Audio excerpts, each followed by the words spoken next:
connectés se saluant au nom de Jésus-Christ notre Seigneur. Nous allons prier avant de nous asseoir et passer à la méditation de la parole de Dieu. Seigneur, c'est une faveur, une grâce incommensurable, une grâce grande, oui, que l'on ne peut mesurer, une grâce excellente de nous trouver dans ta présence, de nous asseoir à tes pieds pour recevoir tes instructions. Merci parce que tu as agréé nos louanges. Tu étais là. Les anges sont là. Ils ont chanté avec nous. L'atmosphère est angélique. Ta présence est réelle dans ce lieu. Et nous nous asseyons à tes pieds. Nous te disons, parle. Tes serviteurs t'écoutent. Alléluia. Parce que tu nous appelles aujourd'hui tes serviteurs. Nous sommes co-ouvriers avec toi. Parle, nous t'écoutons. Saint-Esprit, nous disposons nos cœurs. Fais taire en nous tout bruit. Fais taire en nous tout bruit qui va nous empêcher d'écouter la parole de Dieu. Glorifie le nom de Jésus au milieu de nous. Et nous chassons toute présence contraire à l'Esprit du Dieu vivant. Nous vous mettons dehors au nom de Jésus. Nous vous chassons au nom de Jésus. Nous prenons autorité sur tout esprit contraire qui ne confesse pas le nom de Jésus dans ce lieu. Alléluia. Nous lions l'homme fort. Nous détruisons toutes les armes forgées contre nous. Et nous annulons toute décision prise dans les sociétés secrètes contre cette rencontre au nom de Jésus-Christ, notre Seigneur et notre Sauveur. Et nous proclamons que Jésus est Seigneur dans ce lieu. Sois élevé à la plus haute place, Papa. Au nom de Jésus. Amen. Amen. Amen. Vous pouvez vous asseoir. Alléluia. Gloire à notre Dieu. Nous allons ouvrir nos Bibles dans le livre de Matthieu, l'Évangile selon Matthieu, au chapitre 28. Évangile selon Matthieu, chapitre 28. Nous allons lire 3 versets. À partir du verset 18. Donc 18, 19, 20. Matthieu 28, 18. Jésus s'étant approché, leur parla ainsi. Il parla à ses disciples. Tout pouvoir m'a été donné dans le ciel et sur la terre. Allez, faites de toutes les nations des disciples, les baptisant au nom du Père, du Fils et du Saint-Esprit, et enseignez-leur à observer tout ce que je vous ai prescrit. Et voici, je suis avec vous tous les jours jusqu'à la fin du monde. Alléluia, alléluia. Ici, il est question de notre Seigneur Jésus. Notre Seigneur Jésus qui parlait à ses disciples juste avant d'être enlevé au ciel. Il a parlé à ses disciples. Il s'est approché d'eux et leur a dit, « Tout pouvoir m'a été donné dans le ciel et sur la terre. » Il a dit à ses disciples, « Tout pouvoir m'a été donné dans le ciel et sur la terre. » Donc, c'était après sa résurrection. Il est mort, il a souffert sa passion, il est mort, il a été crucifié, il a été enseveli, il est ressuscité le 3e jour. Et la résurrection a été une victoire totale de sa mission sur la terre. Et il a dit, après ma résurrection d'entre les morts, ma condition a changé. Parce que j'avais quitté ma gloire céleste. J'avais vécu parmi les hommes. Parmi vous, vous m'avez touché, vous m'avez vu, vous me voyez actuellement. Et sur cette terre, j'étais là, parmi les hommes, dans un état d'humiliation. J'étais là dans un état d'humiliation, sous forme d'un serviteur. Un serviteur, à cette époque, c'était comme un esclave. N'avait aucune importance, aucune valeur. Mais j'ai accepté cette condition. Je me suis dépouillé moi-même, prenant la forme de serviteur, fait à la ressemblance des hommes. il disait à ses disciples, je suis descendu de l'infini au fini, de la divinité à l'humanité. Et je me suis incarné en naissant au rang des hommes. Je me suis dépouillé. Je me suis dépouillé de la gloire divine pour descendre au rang de serviteur. Serviteur de Dieu et serviteur aussi des hommes. Le Seigneur Jésus a servi Dieu et il a été serviteur des hommes. Il a même donné l'exemple à ses disciples en lavant leurs pieds, en leur donnant l'exemple. Je vous donne l'esprit de service. C'est comme ça que vous devez vous comporter. Et d'ailleurs, quand les disciples se disputaient qui allait être grand après le Seigneur Jésus, Jésus a dit, si vous voulez être grand, soyez serviteurs des autres. Donc Jésus, il a donné l'exemple, il a été serviteur des hommes. Il a dit à ses disciples, mais maintenant, dites maintenant, par ma résurrection, j'entre pleinement dans la royauté divine où toutes choses m'ont été soumises. Toutes choses m'ont été soumises. Maintenant, toutes choses m'ont été soumises. Je ne suis plus un serviteur. Je ne suis plus dans l'humiliation. J'ai accompli toute ma mission.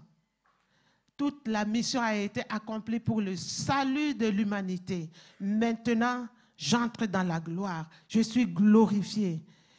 Il est assis à la droite de Dieu, le Père.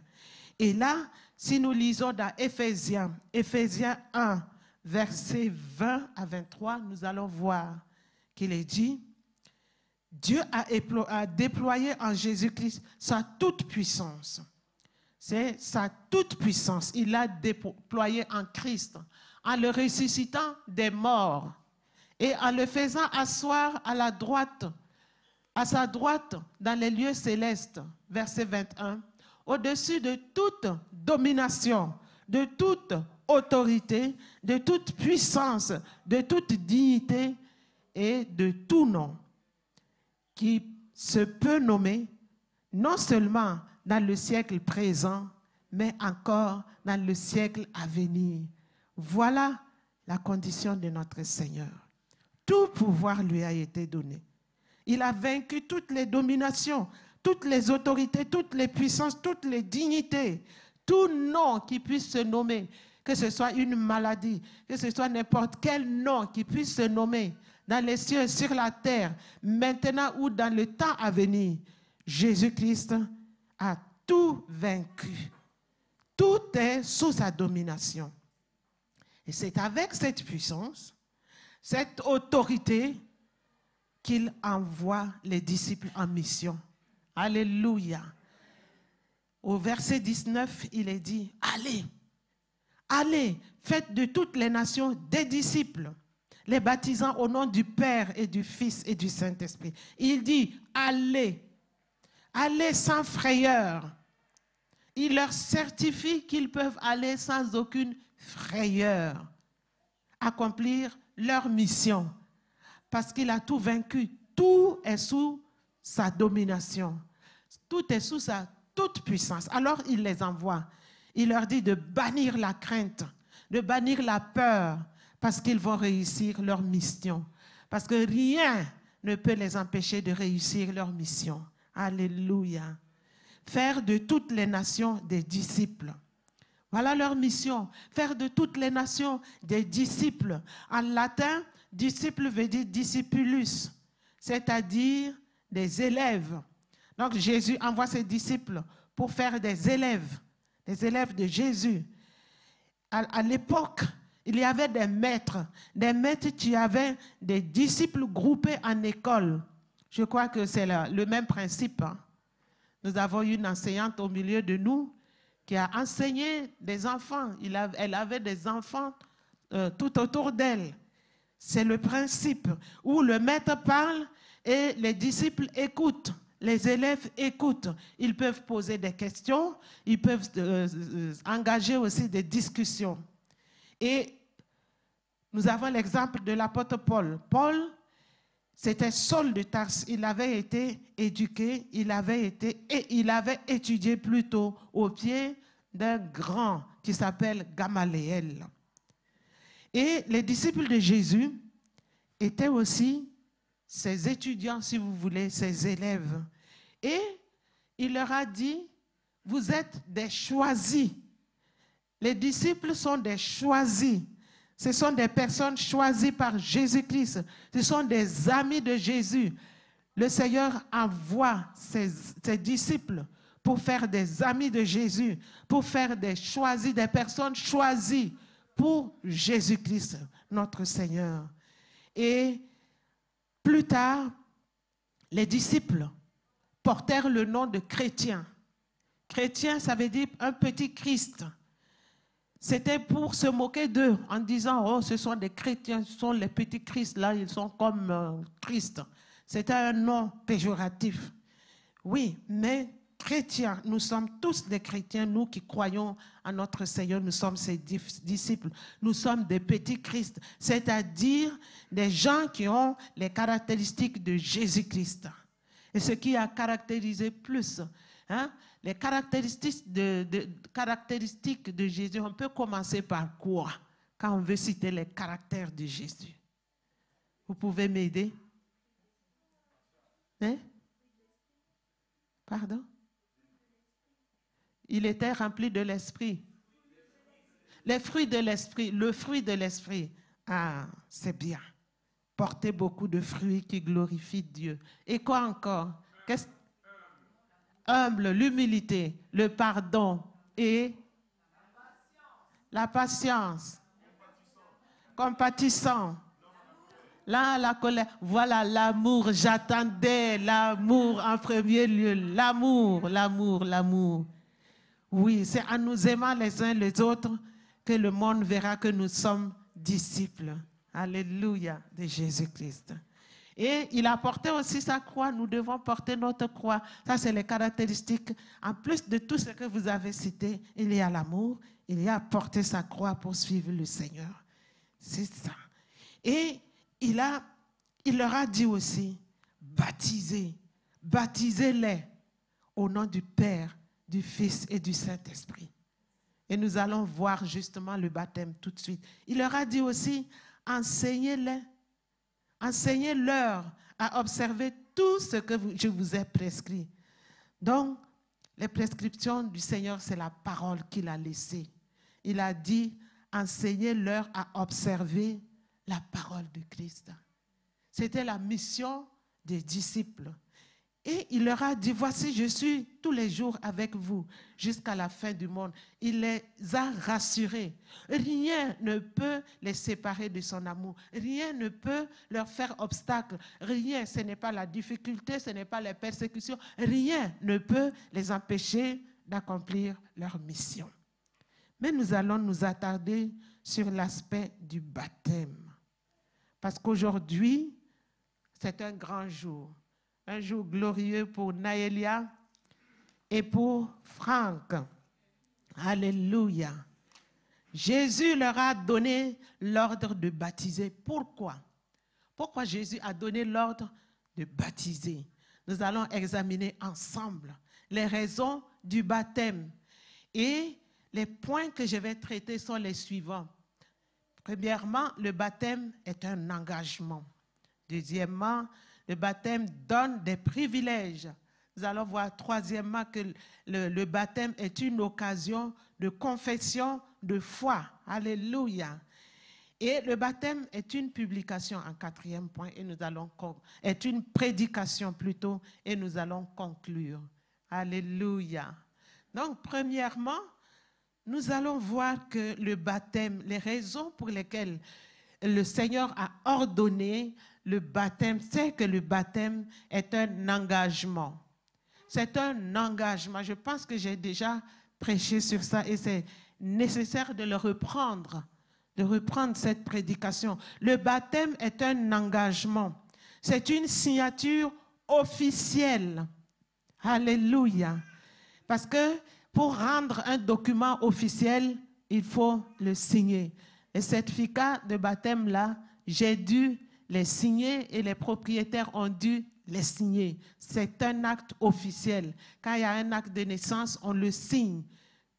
Tout ce qui est officiel doit être signé. Et le baptême, c'est une signature officielle. Donc, vous allez authentifier votre foi aujourd'hui en signant. C'est une signature officielle. Une signature officielle d'un engagement personnel au service du Seigneur. En passant par les eaux du baptême, vous engagez, vous signez que vous êtes au service du Seigneur. Alléluia. C'est un genre de serment, un engagement à renoncer à votre liberté, à accepter la volonté de Dieu. C'est un exemple. On peut prendre un exemple. Quelqu'un qui cherche du travail. Tu trouves un employeur, vous signez le contrat, la signature marque que tu renonces à ta volonté. Avant, tu dormais jusqu'à 8 heures du matin. Tu te levais, tu faisais ton petit déjeuner, tu prends le téléphone, ou bien tu t'assois, tu fais tout ce que tu veux. Mais une fois que tu as signé le contrat de travail, fais comme ça et puis on va voir. Non, toute ta liberté est finie. Si le patron, si sur le contrat, on a dit que le travail commence à 6 heures du matin, tu vas quitter la maison très tôt pour être là-bas avant 6 heures et commencer. Et si l'on dit que le travail finit à 18 heures, tu restes là jusqu'à 18 heures parce que c'est comme ça. Tu as signé et ta liberté est finie. Tu dois faire exactement la volonté de ton patron, les exigences du métier. Alléluia. Et puis parfois même, il y a un malade, tu es en congé, on va t'appeler. Tu es même en vacances là, les vacances normales. Tout le monde a droit à 26 jours, bien c'est combien de jours de vacances. Tu es en vacances, on va t'appeler. Viens parce qu'on a besoin de toi. Et tu vas aller. C'est la même chose quand vous allez signer. Votre liberté prend fin aujourd'hui. Vous suivez les exigences du Seigneur. Le baptisé confesse publiquement son choix à renoncer à Satan, à ses œuvres et à sa séduction. Alléluia.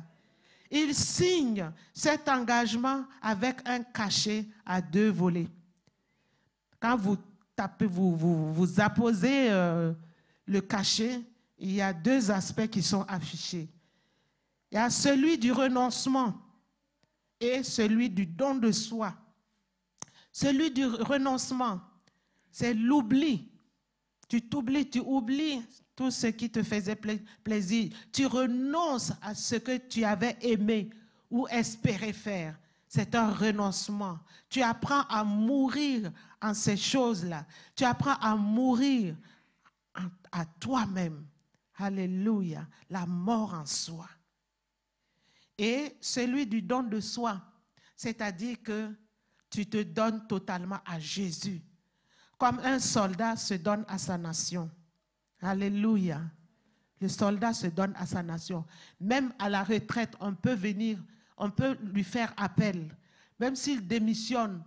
Quand la nation a besoin de son service, on peut l'appeler. Parce que bon, c'est un soldat. Il se donne tout entièrement.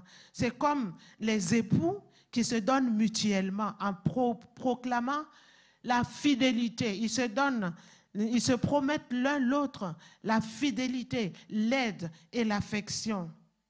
Et je me dis que le mariage est vraiment un grand mystère. Vous voyez les enfants, à un moment donné, c'est serré collé avec les parents. Ils sont tout le temps ensemble. Chaque fois quand tu parles à un enfant, mon papa a dit, ma maman a dit, etc. L'adolescence, c'est toujours comme ça, même quand on devient grand. Mais à un moment donné, on tombe amoureux de quelqu'un et les parents ne comptent plus.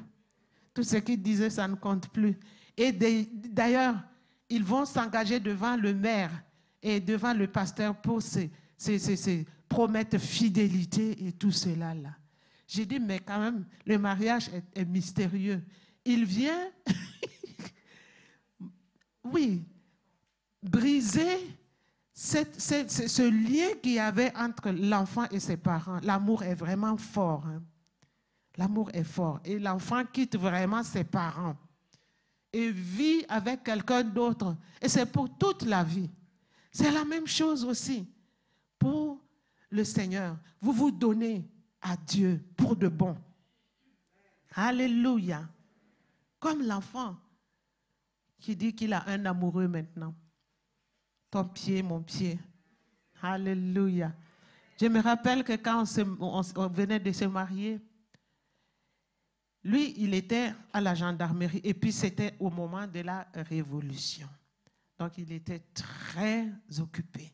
Mais je vous assure qu'avec l'amour, on dépose le repas de midi. Madame, viens manger. Non, j'attends.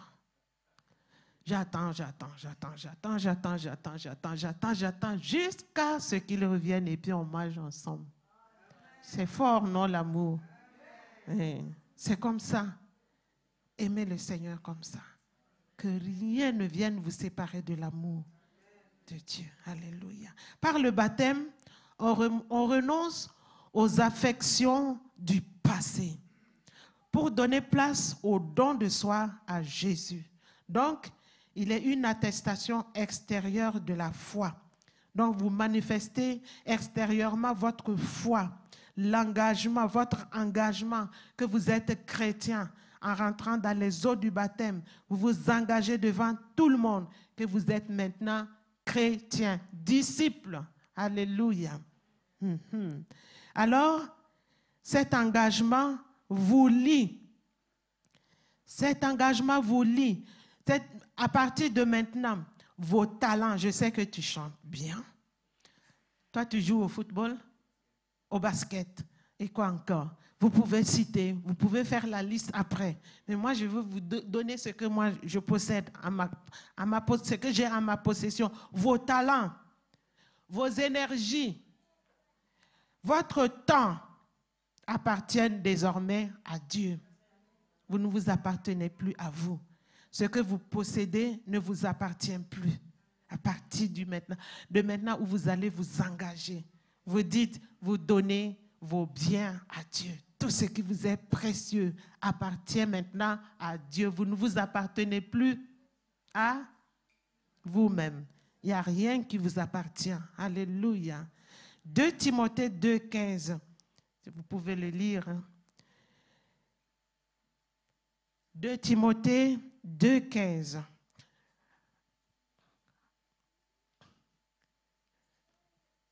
Efforce-toi de te présenter devant Dieu comme un homme éprouvé, un ouvrier qui n'a point à rougir, qui dispense droitement la parole de la vérité. Donc, vous devez vous efforcer parce que tout cela ne vous appartient plus. Alléluia. Vous devez vous efforcer à donner tout ce que vous avez au Seigneur. Aimez Dieu de tout votre cœur, de toute votre âme, de toute votre pensée et restez fidèles jusqu'à la mort. Parce que, pourquoi on parle de fidélité? Parce que vous déclenchez la guerre. Vous dites au diable que vous n'êtes plus à lui. Il y a la guerre qui est déclenchée. Donc, il ne va pas vous laisser tranquille. C'est pour cela que vous avez besoin d'être fidèle. La fidélité sous-entend qu'il y a un combat. Il faut être fidèle, il faut résister, manifester votre appartenance à Dieu. Persistez jusqu'au bout, quelles que soient les manigances du diable. Criez au secours, demandez l'aide de Dieu pour qu'il vous vienne au secours, afin que vous puissiez rester fidèle. Parce que vous avez besoin de vous donner tout entier en réponse à l'engagement de Dieu envers vous par l'œuvre de Jésus-Christ. Si vous nous rassemblez aujourd'hui, c'est parce que quelqu'un a payé le prix pour vous. Quelqu'un est mort à votre place, vous a sauvé et vous avez accepté son salut. C'est pour cela que vous nous assemblez aujourd'hui pour passer par les eaux du baptême. Donc, c'est une preuve de reconnaissance pour l'œuvre accomplie à la croix. Et le baptême, c'est un enregistrement de la nouvelle naissance dans le registre céleste. Quand vous allez dire oui, tantôt on va vous poser la question, est-ce que vous voulez vous baptiser au nom du Père, du Fils? Vous allez dire oui. Votre oui vous enregistre sur le registre céleste. Ça veut dire la nouvelle naissance. Dans le registre de la nouvelle naissance, votre nom est enregistré. Alléluia. Et je voudrais lancer un appel à tous ceux qui sont en train d'hésiter pour se baptiser. Ne remettez pas toujours à demain ce que vous pouvez faire aujourd'hui. Ah non, je ne suis pas encore prête, c'est-à-dire que, non. Prenez la décision de vous engager dans les eaux du baptême pour signer votre enregistrement, pour que vos noms soient enregistrés, alléluia, dans le registre de naissance, comme à la maternité, quand maman nous a mis au monde, là, nous a mis au monde, il y a eu une déclaration, il y a eu un enregistrement quelque part. Si moi, j'ai besoin des originaux de mon acte de naissance, je vais à la maternité où je suis venue là, je vais trouver sur les... C'est bien conservé. Donc, prenez la bonne décision. N'attendez pas avant que ce ne soit trop tard. Alléluia. Vous pouvez même vous décider dès maintenant là. Si vous voulez, vous pouvez dire, maman, je veux me baptiser. On va vous donner la tenue blanche là, pour que vous veniez vous baptiser. Et après, on va vous donner les leçons. Alléluia. Oui. Parce que quand l'Éthiopien a demandé à Philippe, il n'avait pas reçu de cours d'affermissement. Ça s'est fait du tac au tac. Quand il a reçu le Seigneur, il s'est baptisé. Donc, c'est possible encore aujourd'hui. Alléluia. Dans tous les engagements, un acte solennel ratifie la promesse. Donc, le baptême est un acte solennel. C'est une signature publique donnée de tout cœur à la promesse de suivre Jésus-Christ. Alléluia. Donc, on est conscient de l'engagement qu'on signe. Le bébé n'en est pas conscient. C'est pour cela que nous ne baptisons pas les bébés. Parce que le bébé n'est pas conscient de son engagement. Et nous ne forçons personne. Le candidat manifeste le désir de se faire baptiser. On ne baptise pas les gens. Les gens se font baptiser. Il y a une nuance. Alléluia. Parce que la décision, elle est volontaire et personnelle. Marc 16, 16. Nous pouvons voir que là, il est dit, celui qui croira et qui se fera baptiser sera sauvé. Donc, ce n'est pas la peine de forcer qui que ce soit. La décision, c'est une décision personnelle qui sera d'ailleurs d'un soutien durant toute la vie parce que la décision est personnelle. Donc, c'est une force qui soutient durant toute la vie. Le deuxième point, la deuxième raison du baptême que le Seigneur a ordonné à ses disciples, c'est que le baptême donne des privilèges liés à l'engagement. Celui qui se baptise occupe maintenant une nouvelle position. Il y a une position nouvelle. Vous entrez dans une position nouvelle. Et vous participez déjà en espérance à la victoire finale. Il y a une couronne qui attend chacun qui persévère dans la foi. La couronne de vie nous est réservée. Et par la foi, vous vous engagez. Vous participez déjà en espérance à cette couronne qui attend chacun de nous. Et vous entrez dans la famille de Dieu. Dans la famille, quand vous vous baptisez, vous devenez membre maintenant du corps de Christ. Alléluia. Gloire à notre Dieu. Vous entrez dans la famille de Dieu sur la terre, mais dans une église locale. Nous appartenons tous à l'église universelle, mais chacun doit être dans une église locale. Je pense que dans les cours d'affermissement, vous avez appris tout cela. Donc, El Shaddai est devenu votre église locale, vous devez la défendre, vous devez participer aux activités, ça devient votre maison.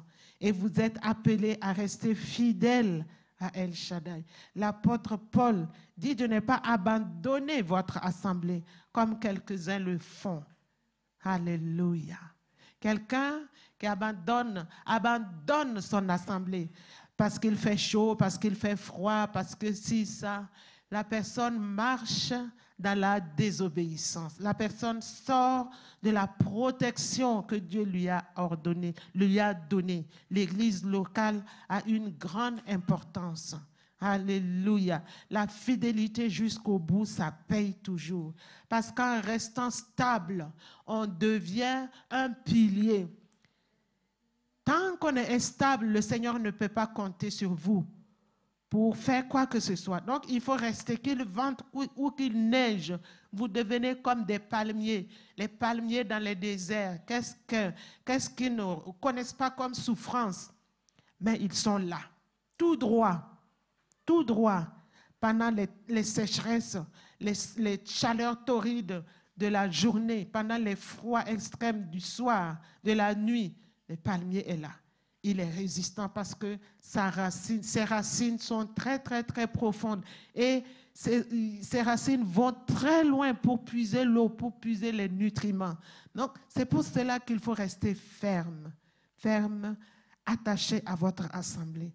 Parce qu'il y a une bénédiction toujours pour ceux qui restent fidèles jusqu'au bout. Alléluia. Et le Seigneur s'engage en réponse à votre engagement. Lui aussi, il s'engage. Il s'engage. Matthieu 10, 33. C'est pourquoi quiconque me confessera devant les hommes, je le confesserai aussi devant mon Père qui est dans les cieux.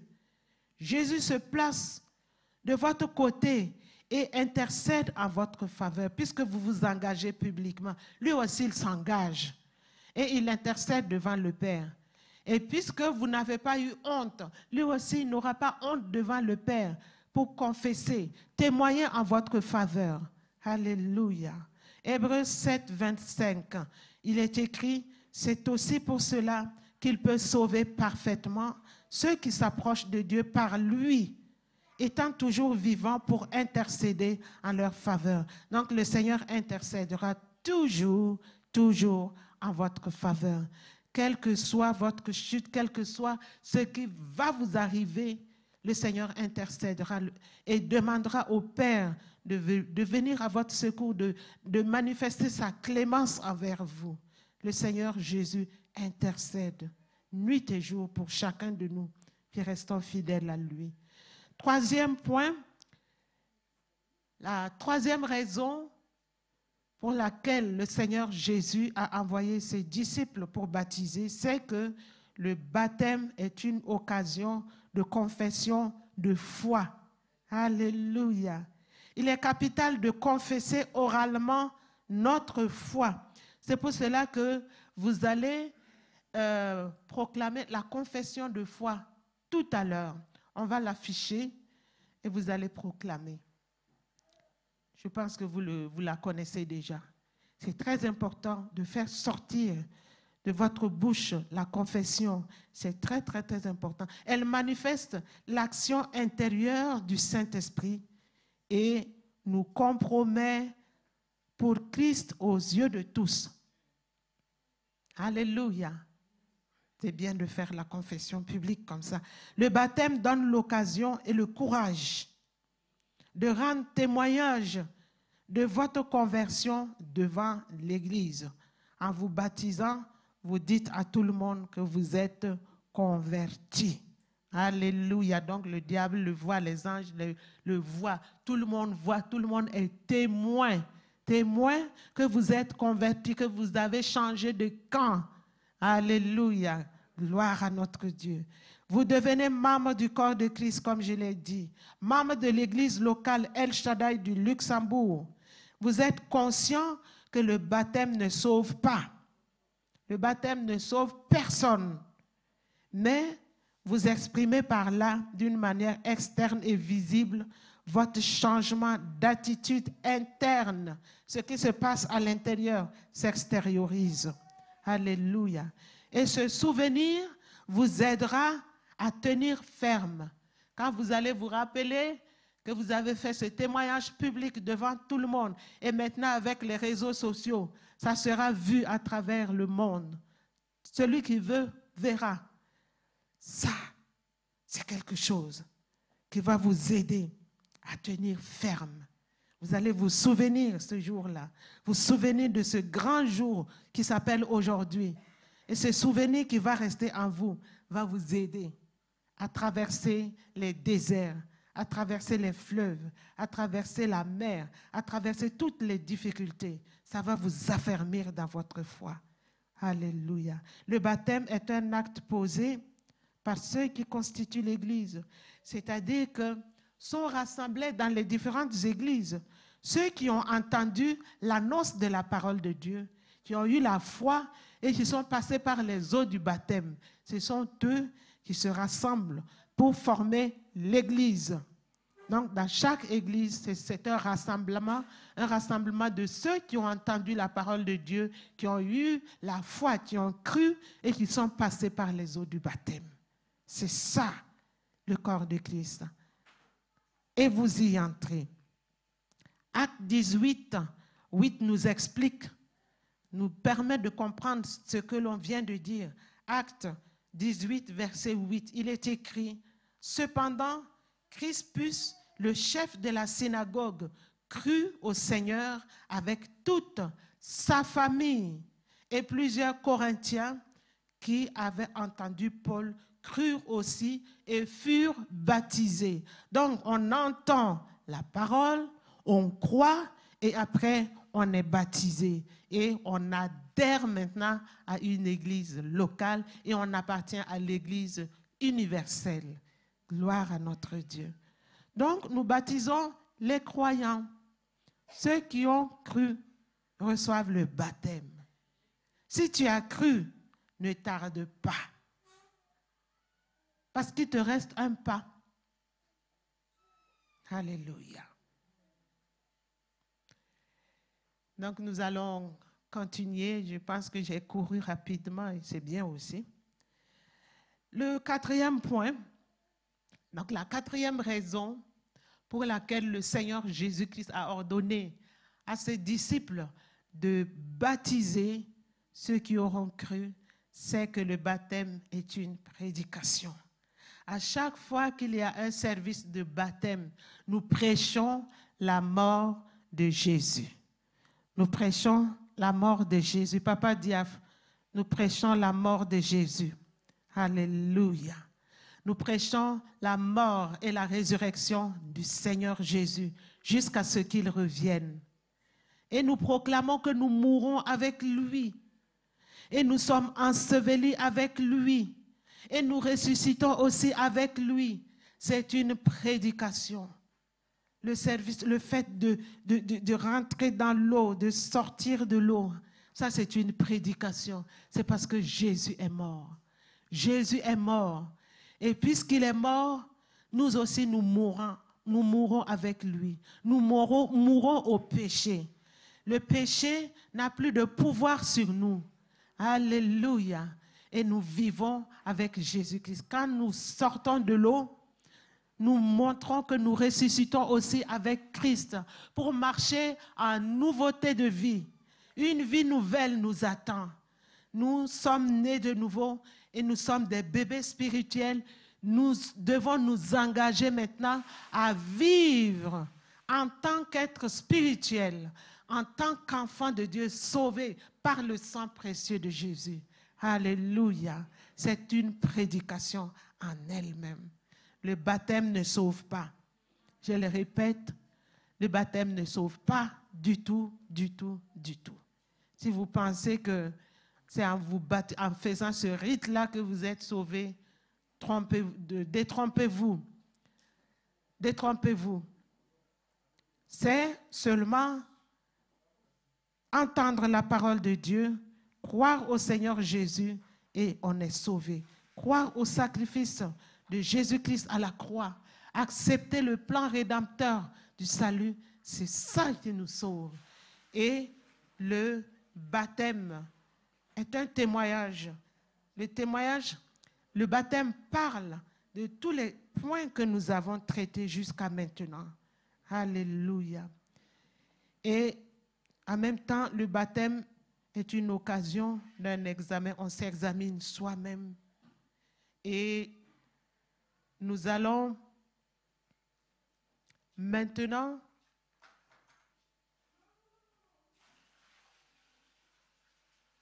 nous tenir debout et prier pour ce court message. Ce court message qui va nous permettre de baptiser les bien-aimés qui se sont qui ont pris la décision, la bonne décision de passer par les eaux du baptême. Nous voulons rappeler que c'est le Seigneur Jésus qui a ordonné. Jean-Baptiste baptisait les gens, c'était le baptême de repentance pour que les gens puissent changer complètement, se repentir, connaître la vraie conversion. Et il a dit, en réalité, ce n'est pas moi qui baptise même. Celui qui baptise le vrai, celui qui baptise, il arrive. Il s'appelle le Seigneur Jésus-Christ. C'est lui qui baptise vraiment du vrai baptême. C'est lui qui baptise non seulement d'eau, mais du Saint-Esprit. Alléluia. Et nous allons prier pour les futurs baptisés, afin que quand ils vont passer par les eaux du baptême, qu'ils expérimentent aussi le baptême du Saint-Esprit, qu'ils reçoivent le Saint-Esprit encore. Le Saint-Esprit est en eux, mais nous voulons qu'ils puissent expérimenter ce que le Seigneur lui-même a vécu lors de son baptême. Il y a une colombe qui est venue se déposer sur lui. Dans certaines versions, c'est comme ça. Et une voix se fit entendre dans les cieux. Celui-ci est mon fils bien-aimé. Pendant son baptême, quand il s'est baptisé, il y a une attestation qu'il est vraiment le Fils de Dieu. Donc, vous qui allez passer par les eaux du baptême, entendez la voix de Dieu qui atteste dans les cieux que vous êtes ses fils et ses filles. Alléluia. Et recevez aussi le Saint-Esprit parce que le ministère vous attend. Le ministère vous attend. Le Saint-Esprit pour faire face aux attaques de l'ennemi. Parce que, comme je l'avais dit, l'ennemi ne va pas vous laisser tranquille. Quand Jésus a été baptisé, après, le Saint-Esprit l'a amené dans le désert pour être tenté par le diable. Donc, le diable va vous tenter aussi, mais avec le Saint-Esprit, avec l'aide du Saint-Esprit, vous aurez la victoire, vous irez jusqu'au bout. Donc, nous allons prier. Nous allons prier pour la parole que nous avons entendue. Alléluia. Parce que le Seigneur lui-même, il a reçu l'autorité, le pouvoir, surtout. Et à cause de cela, il nous mandate. Il mandate chacun de nous d'annoncer la parole de Dieu, de faire des disciples, de baptiser les gens. Parce que le baptême est une signature officielle qui engage. Le baptême donne des privilèges liés à l'engagement et le baptême est une occasion de confession de foi. Donc nous allons prier. Seigneur notre Dieu, nous avons entendu ta parole, ce court message, mais puissant Seigneur, parce que c'est toi qui nous parles, c'est toi qui t'adresses à ton assemblée. Oui Seigneur notre Dieu, nous te bénissons de tout notre cœur. Nous prions que cette parole fasse son effet dans nos cœurs par rapport à tous les engagements. Nous prions, Seigneur, notre Dieu, notre roi, que tout ce que cela nous apporte comme lien s'applique dans notre vie. L'engagement soit réel, que cela ne soit pas superficiel, que ce soit réel et que la signature soit authentique et que leur confession de foi soit authentique, que cela soit acté dans les cieux. Nous voulons, Seigneur, notre Dieu, notre roi, que ta gloire se manifeste pendant qu'ils vont passer par les eaux du baptême. Nous prions que le Saint-Esprit les remplisse, remplis-les de ta puissance, parce qu'ils en ont besoin. Pour marcher, la route est longue. Ils sont jeunes, ils sont remplis de vigueur et de force. Seigneur, nous prions que le Saint-Esprit se saisisse, les remplisse, les utilise puissamment dans cette église, dans ce pays du Luxembourg.